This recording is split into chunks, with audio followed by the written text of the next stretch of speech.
Hey guys, welcome back to this channel. In this video I'll be showing you guys how you can add or even create this fade in and fade out effect on CapCut PC.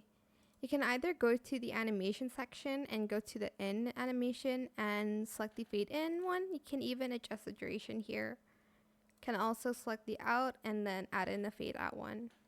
Or if you want to make it yourself, it's super simple to do. Just go to the blend mode section. Add a keyframe, make it start at 0, like the opacity, and then like right about here, make it at 100% to fade in.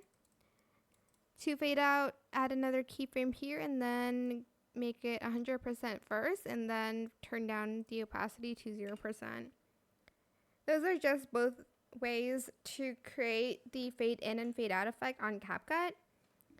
But that's pretty much it, really super simple. I hope this tutorial was helpful for you guys. Don't forget to like, comment, share, and also subscribe to this channel if you haven't done that already. If you have any more questions about this video, just leave it in the comment section down below. I'll try my best to answer them all for you guys. And if you found this video helpful, please click the thanks button as well. That is it. Thank you so much for watching. Bye.